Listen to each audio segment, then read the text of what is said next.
The day began with its usual buzz at the ITV studios, where Lorraine Kelly's show prepared for another star-studded morning. Today's guest was none other than George Clooney, the Hollywood icon known for his charm, intelligence, and political outspokenness. It was meant to be a warm, engaging interview about his new humanitarian documentary, a conversation filled with optimism and grace. Lorraine had interviewed him before and described him as one of her favorite guests, funny, grounded, effortlessly eloquent. But this time, something in the air felt different. The crew sensed it even before the cameras rolled, a quiet tension humming beneath the polite greetings and perfect smiles. George arrived on set with his usual professionalism, impeccably dressed in a gray suit, carrying that relaxed charisma that made him a global symbol of sophistication. Yet behind his calm eyes, there was something heavier, perhaps exhaustion from travel, or the weight of the topics he'd been discussing all week in interviews. Lorraine, ever the consummate host, greeted him warmly backstage. "George, so lovely to have you again," she said brightly. He smiled, shaking her hand. "Good to be here, Lorraine," he replied. But his voice was quieter than usual, measured, almost guarded. When the show went live, everything unfolded smoothly at first. Lorraine introduced him with admiration, calling him a true humanitarian, not just a movie star. The audience applauded enthusiastically. George smiled, offering his trademark charm. They began discussing his latest project, a documentary about global refugee crises and the failures of political systems to protect the vulnerable. His tone was thoughtful and sincere, his words filled with conviction. The audience listened intently, and Lorraine nodded along, clearly moved by his passion. But as the questions turned from art to politics, the tone began to shift. Lorraine, encouraged by the producers to touch on current global issues, asked carefully, "You've always been outspoken, George. Do you ever worry that being political divides your audience?" George chuckled softly. "If the truth divides people, then maybe they weren't together in the first place," he said. The crowd murmured appreciatively. Lorraine smiled. "That's a strong statement," she said. "But don't you think there's value in staying neutral, especially for someone with such influence?" His expression tightened. "Neutrality," he said slowly, "is just comfort for people who don't want to get involved." The audience reacted with a quiet stir.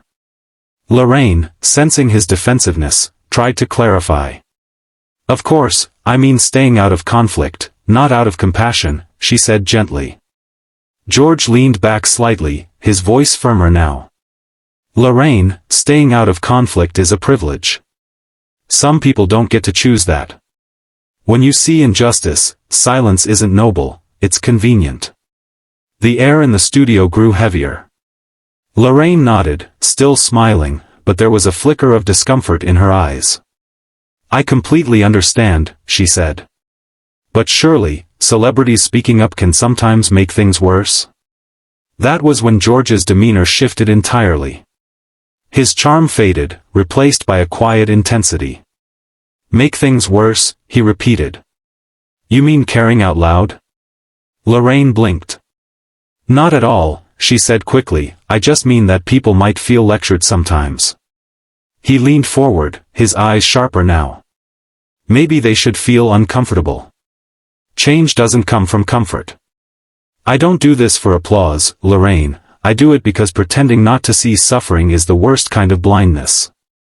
The audience was silent, unsure whether to clap or hold their breath.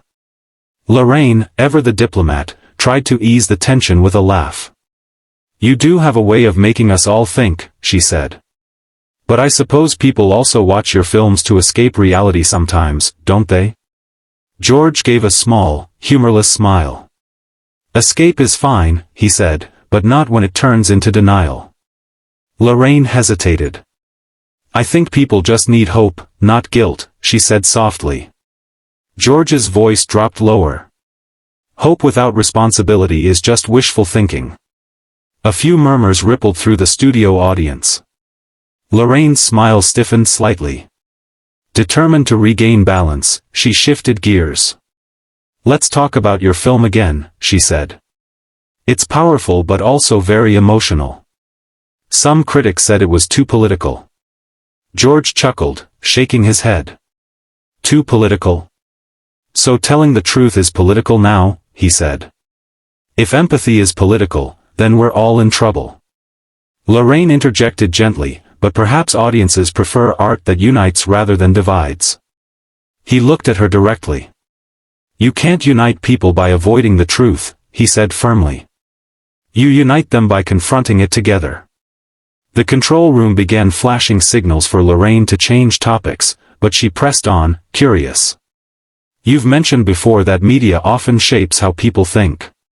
Do you think talk shows like mine do more harm than good? She asked. George paused, studying her. It depends, he said carefully.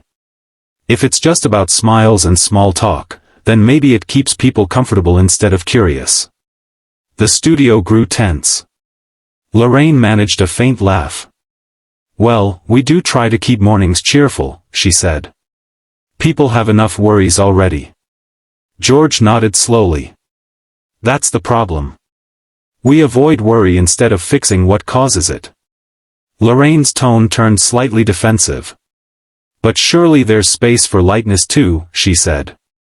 People need a break from the chaos. George sighed, leaning forward again. Lorraine, people in war zones don't get a break. Children starving in refugee camps don't get a break.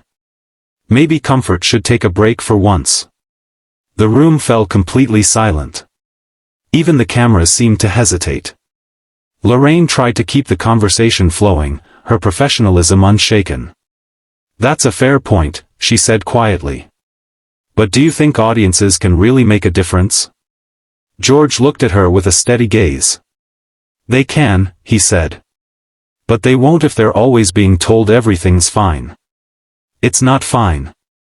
And until we start admitting that, these conversations will just be entertainment. The crew exchanged nervous glances. Lorraine attempted to smile, but it came out strained. I think what you're doing is incredible, she said softly. But sometimes optimism can be more persuasive than anger. He tilted his head. I'm not angry, he said. I'm tired of pretending that optimism alone saves anyone. She nodded politely. We appreciate your honesty, she said. But I do think people want to feel hopeful. George gave a small shrug. Hope is earned, not handed out with morning tea, he said. If you want hope, you've got to face the truth first. Lorraine looked momentarily speechless. The control room urgently flashed signals to wrap up. Well, she said at last, it's certainly been a thought-provoking chat. George smiled faintly. That's another way of saying you wish it hadn't been, he said. The audience gasped lightly, unsure if he was teasing or serious. Lorraine, ever composed, replied softly, not at all, George. You're always welcome here. He nodded slowly, unclipping his microphone. Maybe not after this, he said dryly. Lorraine blinked. What do you mean? He stood up, adjusting his jacket. You wanted a conversation, not a confession, he said. But the truth isn't something you can manage in segments. Lorraine reached out a hand, her voice calm. Please, sit down, we still have a few minutes.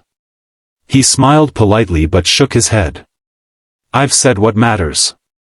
The cameras caught every second as he turned toward the exit. The audience, unsure whether it was staged or real, erupted in nervous whispers. Lorraine remained seated, her expression a mixture of shock and poise. Well, she said after a long pause, that was unexpected.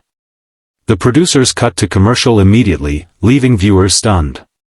When the show returned, Lorraine maintained her usual grace. Live television can surprise us sometimes, she said with a warm smile. We thank George for joining us and for sharing his powerful thoughts. But online, the moment exploded. Within minutes, clips of the exchange dominated social media. Some viewers applauded George's passion, calling him brave for speaking truth to comfort. Others accused him of arrogance, of lecturing rather than conversing. Lorraine's calm handling of the situation earned her praise, while pundits debated whether celebrities should use daytime shows for serious issues.